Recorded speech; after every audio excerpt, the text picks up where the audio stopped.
Hello, Brian King here.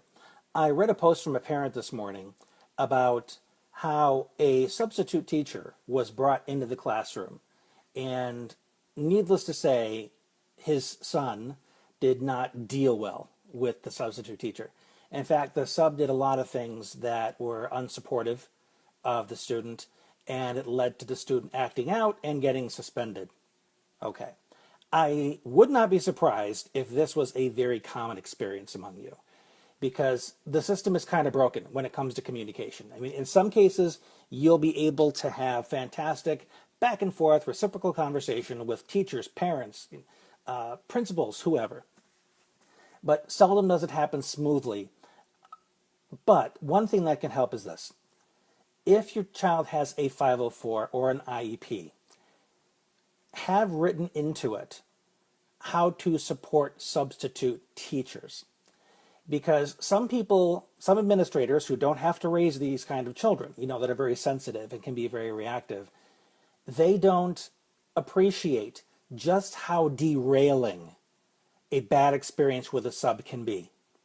I've met kids over the years that don't want to go back to school because they don't want to be surprised. They were responsible. Nobody told me there was going to be a sub. The sub didn't know the routine. The sub didn't know what we were supposed to be covering. And the student just becomes unglued because so many things became chaos or random when previously the child was used to structure. So what I recommend is this.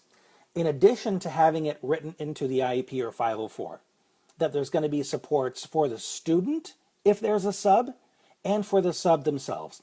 Now, let's say the student doesn't deal well with subs. Okay, arrange for that student to be someplace else throughout the day. There was one time one of my sons didn't want to go on a field trip because he was afraid it would be overwhelming.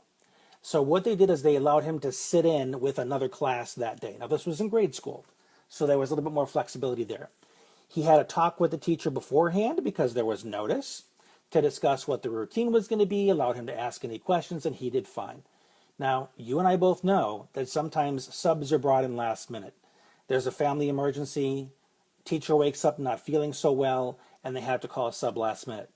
That makes it trickier to prepare a sub for just what is going to be involved in that classroom, let alone expecting that sub to read the stack of IEPs and 504s for the students that are in that class. So here's one thing you can do to support the teacher. Create some kind of a small folder that is a getting to know, let's say, Brandon, or getting to know Cassie.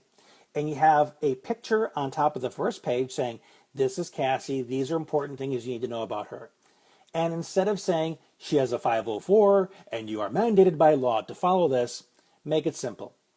Saying, Cassie or Brandon require special supports in order to be successful during the class day. These are the musts, the things that must happen, things that you must do, and things you must look out for.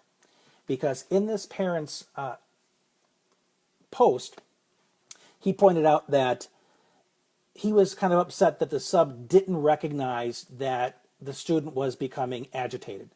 All right, I don't know how many kids were in that classroom, but chances are it was around the upper 20s or low 30s. There are a lot of kids in any given classroom, and a lot of subs need to focus on accomplishing whatever was given to him or her that day. So they can become very task-driven because honestly, they're not there really to form long-term relationships with the children. They're there in order to make sure that the kids stay on track as much as possible. So it might not be top of mind to monitor the emotional state of the kids, especially if they don't know that they need to. So when you create this little folder, you add things like that. This is what Cassie needs. This is what Brandon needs. And you make sure that if there is some kind of a kit that the teacher leaves behind for the sub, this is more likely to happen if there's advance notice. The teacher's going to a training or going out of town for something, and they scheduled for a sub a month or weeks in advance. Then this is something that you can say, make sure that this folder is at the top of the stack or is the second item in the stack so that the sub can't miss it. Because it's very unlikely that the school is going to say, here's a copy of all the 504s and IEPs that you need for your students today. Not going to happen because it's unfortunately a lesser priority. So those are things that you can do a little outside of the box to make sure that your child remains top of mind, and get it written in the 504 or the IEP that as much as possible, if there is forewarning that there's going to be a sub, that you are notified there's going to be a sub and what day, so you can prepare your child for it, so that he or she does not walk into the classroom and be all surprised and become unglued because your child doesn't know this person, doesn't trust this person, doesn't know if they can count on them to help them feel safe throughout the day.